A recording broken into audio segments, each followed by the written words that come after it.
Hello and welcome to 10 Minutes On, where we take a recent news story and place it in wider political context. This week I want to look at anti-immigration politics and public unrest in two very different settings, Northern Ireland and Switzerland. One involved street violence and protests in Northern Ireland over recent days. The other was a referendum in Switzerland on limiting population growth to 10 million, which was rejected at the weekend. What links them is not that they are the same phenomenon. It is that they show how migration becomes politically salient in different institutional settings, and how states respond when that salience takes the form of either democratic pressure or public unrest. So let's start in Northern Ireland. In recent days, disorder broke out in Belfast following a serious stabbing incident in which a man was critically injured last Monday and a suspect was arrested. As details circulated online, mobilisation followed within hours.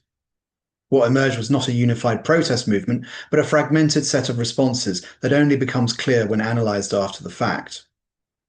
One strand involved residents raising concerns about asylum accommodation, housing pressure, and local service capacity. These were locally grounded grievances rather than structured political programmes. A second strand involved more explicitly political narratives linking immigration to questions of border control, state capacity, and national policy. Alongside both of these was a third category, individuals and groups that engaged in criminal disorder without any coherent political programme. Once violence and attacks on property entered the picture, the situation shifted from protest to public order crisis. These categories overlap in practice. The same event drew people with different motivations, levels of organisation and intent. Now, before going further, it is important to step back for a moment and understand the background context. Northern Ireland remains socially and politically shaped by historical segregation between mainly Protestant unionist communities who generally favour remaining in the United Kingdom and mainly Catholic nationalist communities who favour Irish unity. This does not determine present-day politics and is not the cause of the recent unrest, but it does mean that social and political identity is often spatially organised and local changes interpreted through pre-existing geographies. So with that in mind, it becomes easier to see why simple causal stories don't work here. A straightforward chain, migration causes protest becomes riot, does not describe what happened.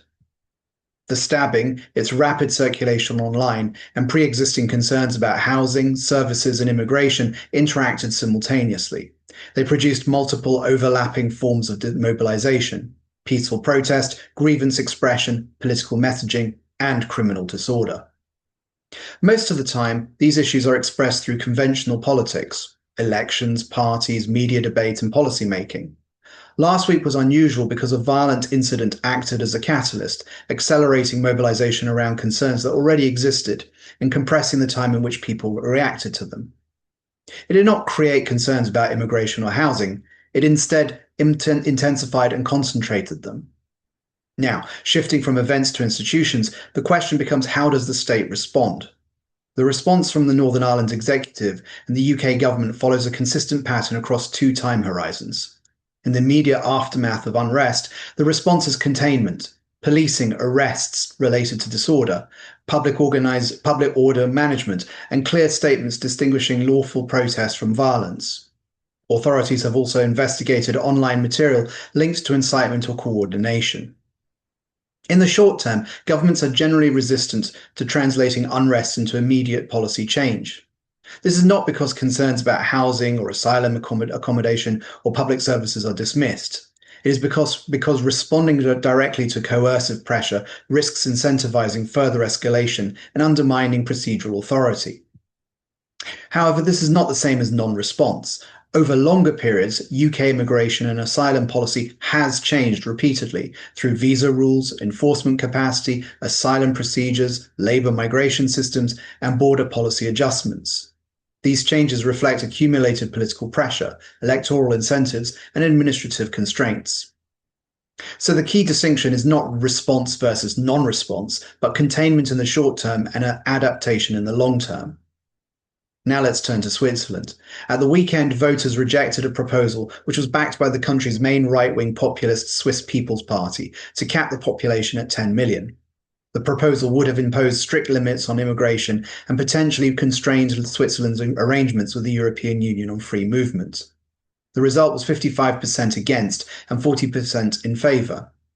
That is not marginal. It indicates a substantial minority position within a political system that regularly channels contentious issues into direct democratic votes. Switzerland's population has grown from just over 7 million in 2000 to around 9.1 million today. Around a quarter of residents are foreign nationals, many working in healthcare, business services, manufacturing, hospitality, and construction. Migration is therefore structurally embedded in the functioning of the economy. The referendum also revealed a familiar geographic divide. Urban and economically integrated regions such as Zurich, Geneva, Basel, and Lausanne tended to reject the proposal. More rural and peripheral German-speaking regions showed stronger support, particularly where the Swiss People's Party already has strong electoral support. These differences reflect different economic structures and different experiences of migration, not simply cultural division. In cities, migration is closely tied to labour supply and economic activity. In more peripheral regions, it is more often framed in terms of capacity, change, and control. After the vote, the Swiss People's Party, which had backed the initiative, did not treat the result as a decisive defeat. Instead, it argued that 45% support demonstrates a durable constituency for tighter immigration policy. In Swiss politics, referendums rarely settle issues permanently. They reset the terms of debate rather than closing it down. So stepping back, what do we actually see when we compare these two cases? The key point is not that Switzerland is orderly and Northern Ireland is unstable. That would be misleading. The real difference lies in institutional processing. Switzerland channels migration politics into formal referenda and repeated popular votes. Northern Ireland, like the wider UK, channels it into elections, party competition, public debate and policy making.